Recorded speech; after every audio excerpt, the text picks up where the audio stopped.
Hello everybody, welcome back to the Music Gauntlet channel. I hope you all are having a wonderful day so far, and today I'm going to be discussing more projects that I just want to talk about. You already know what it is, I've been doing it for a minute now. Before we dive in though, I want to shout out this Metallica Blacklist project, which has various artists covering songs by Metallica, which honestly was pretty interesting. I wouldn't say listen to the whole thing because it's like over 4 hours long. My dad loved classical rock when he was growing up, so of course I was basically surrounded by that music when I was growing up, so a lot of these songs that I'm familiar with were very interesting hearing being covered by other artists. It would be just very tedious and long for me to just basically list the songs that I enjoyed from here. I think my favorite covers have got to be Mac DeMarco and Sawayama on Enter Sandman, St. Vincent on Sad But True. I love the Flatbush Zombies cover, of course, on The Unforgiven. And there was definitely more in there. There's just a lot of songs on there, like I said. I would just listen to it, maybe pick out the artists that you personally enjoy and just listen to their covers of it, because I think everybody does a really good job. But let's not waste any more time. Let's get into these projects, first of which I want to talk about the latest release from Dave East and Harry Fraud called Hoffa. This may be Dave East's first project to come out of 2021, but it is far from Harry Fraud's first produced one this year. I believe I had seen this project floating around here and there due to the cover art, but I hadn't really given it much of a nod because it was when I was taking my bit of a hiatus period, but due to a recommendation, I was down to give it a listen. I mean, I admire Dave East as a rapper, and I think Harry Fraud has been on nothing shy of a winning streak as of late. And they're both from New York, so I was pretty excited going into this. Overall, I do enjoy this project, but every time I finish listening to it, I get the feeling that more could have been done with it. Because on paper, like going into this project, I was really excited for it because not only do you have Harry Fraud on production, who's known to bring that classical vintage sound, but you also have East, who's clearly portraying himself as Jimmy Hoffa, who was a corrupted union leader from the 1950s. Going into this, I was excited to hear how East was going to draw the parallels of his life to the organized crime life of Jimmy Hoffa. And there are moments when he does a good job with the parallels, but that's just with specific lyrics and sometimes with the samples that Harry Fraud is using. I felt as though East was he was rapping too vaguely about certain situations that it didn't make me care overall about the parallel. I feel like he went into this with the general idea of what he wanted to do, but didn't really care enough to drive the point all the way home. Which is fine, you can resort back to what you're known to rap about, but it definitely becomes obvious that there's missed potential here. It's like he got the parallels he wanted to make from the first track, The Disappearance, out of the way, and then after that it just devolved into a Dave East Harry Fraud project, which isn't a bad idea, it's just, again, it was set up for something else, something of greater potential. After the intro, he sprinkles in some lyrics here and there where you could maybe make the assumption that he's talking also about Hoffa and him, but it also comes sandwiched in between lyrics about how he has haters and he's always rocking designer. But even if I am just looking at this project now as a collaboration between Fraud and East, it still isn't that amazing, it's just kind of alright. Don't get me wrong, I think East rides these beats well enough, and I appreciate Fraud's production here, how it sounds like it's from an old school time period. You can audibly hear how East has more energy, like on Karma 3 when he's talking about making it out of the struggle as opposed to when he's trying to put himself back in that mindset. Harry Fraud is more of a driving force on this project for sure. His beats are always on point. The way he chops up that vocal sample and loops it on Diamonds is just great. That's easily one of my favorite songs on here. In the end, good production, solid rapping, hit or miss features. Overall, it just ends up being in mid-range for Dave East's discography. By no means is it one of his worst, but it's also not necessarily one of his best either. Like I said, I hear the potential for this to be a lot better than it is. By now, East has a lot of projects under his belt, so I'll just go ahead and give a quick ranking out of the rest of the projects that Fraud has released this year. Having The Plugs I Met 2 with Benny in first, then The Fraud Department with Jim Jones in second, Borrowed Time with Darklow in third, and Hoffa with Dave East in last. Not that I don't like the project, it's just not Fraud's strongest or East's, really. Next, Kacey Musgraves is finally back after winning a Grammy in 2018 for Golden Hour with her 2021 project, Starcrossed.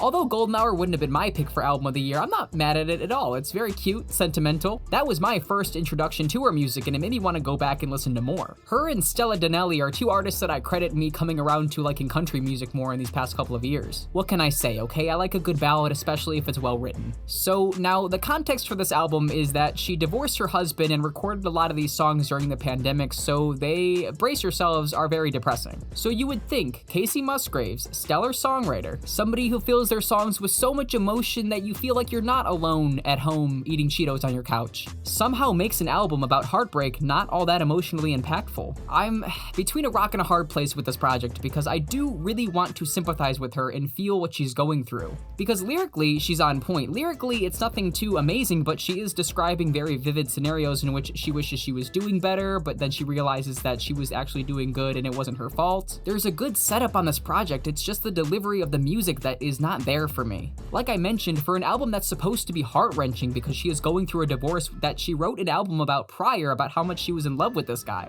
I thought I was going to hear more pain, more suffering in her music, and I'm not saying she has to be completely broken over this relationship on this album. She can express feelings of being over the situation and moving on for the better, but the delivery of said subjects is really melodramatic and not in the good lord kind of way. The kind of way that makes me pretty uninterested throughout the duration of this album. There's just too much generic imagery paired with skeletal production that doesn't make you genuinely care about what she's talking about. Her saying if life was like a movie, we'd be back together already because we'd realize how important the love is, or if life was like a video game, we could have just put our relationship on pause. But that's not what happened, so how do you really feel? I know that's what you wanted to happen, I'm sorry it did happen, but if you're gonna talk about this subject, then really dig deep. How is it making you feel? And have the production reflect that instead of being simple guitar melodies with vocal echoes. I know that's her bread and butter, I've listened to her past material, but I appreciated the instrumental swells on her past material as opposed to being monotone throughout the whole track. And what vocal effect was she using on her voice for the hook of Good Wife? She does not need to do that to her voice. I have no idea why she did it. It is so blatant and ear grating. Quite literally sounds like she's singing through a fan.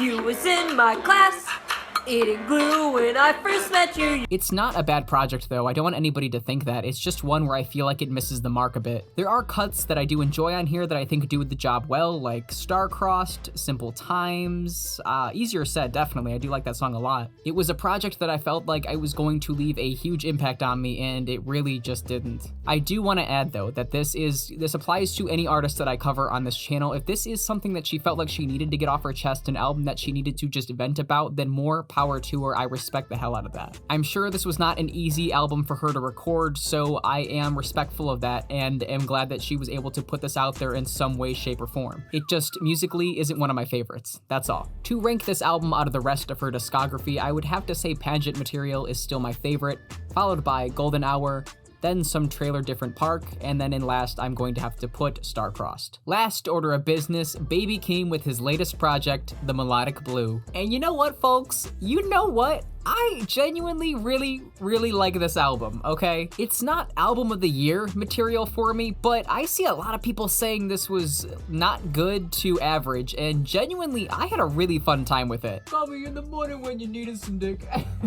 Because Baby Keem is such a weird and unpredictable artist at times, I had zero expectations going into this album, and I think that really helped my enjoyability of it. I think his last project was his strongest, but it was still hit or miss for me. He's still switching here between being more melodic and rapping, but I don't know, I just think he's perfecting what he does better. I didn't go into a Baby Keem album expecting the most dense lyrics, expecting the most extravagant vocal harmonies, but what I got still surprised me because I think in the back of my mind I was expecting it to be another project where I liked a handful of songs but not other ones, but I think I only didn't care for like 2 or 3 songs. For sure the most dull cuts for me were Issues and First Order of Business, but I love how Hardy opens this album up with Trademark USA. I love the throwback club banger with Pink Panties. It sounds like something Too Short would have done back in the day. Even a song like Do-Rag Activity that I heard a while back when it first came out and I thought it sucked, but it's grown on me so much because I just love the swagger of it. Even the songs where he was being more melodic, which were oftentimes the moments I didn't care for as much from him in the past, I still liked, like Gorgeous with the warbling synths combined with that trap beat. Hell yeah, I'm here for that every day. It's just a really fun album that I believe showcases Baby Keem becoming a better artist. His rapping is never that elaborate when it comes to his rhyming and everything, but the flows are always interesting, his vocal inflections are always interesting. I guess I should mention Range Brothers, that's like the talk of the town currently.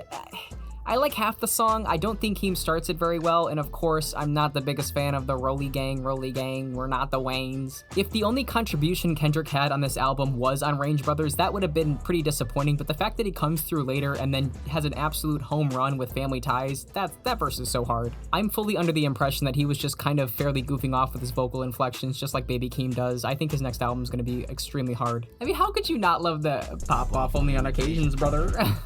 It's so goofy, much like this entire album. It's goofy and it does take itself a little too bit serious at times, but overall, like I said, it's fun. It's a good time. I will say though, I wish they released the version event that leaked with the Kendrick verse on it though. A variety of production combined with the unpredictability of Baby Keem as an artist really drew me in and kept my attention for this project. Sure, there are some songs I don't care for as much as others, like Coco that sounded like it was ripping off the Big Shot beat from the Black Panther soundtrack, but in the end, I genuinely feel like people's expectations were way too high for this. I was curious to see what Baby Keem was going to do on this project. I wasn't even one of the people that was the most hyped for it, and I was still pleasantly surprised. I can understand how this is not that great of a project to somebody, but I'm just going to go back to it when I want to feel good and just have a good time. I don't take it as anything too serious, and I think that really would help your experience if you go in with that mindset. For a Baby Keem album, I think this does more than deliver, and I'm excited to see where he goes from here. And if I was to rank this out of the rest of his discography, I would have to say The Sound of a Bad Habit is my least favorite, then Die For My Bitch, and then the Melodic Blue. I think it really goes chronologically. You can hear the growth from album to album in Baby Keem's music.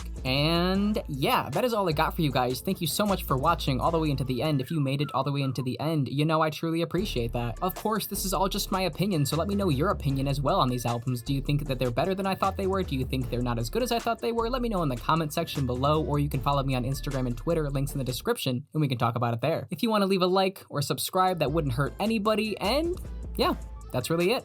I'll see you in the next one, guys. Peace.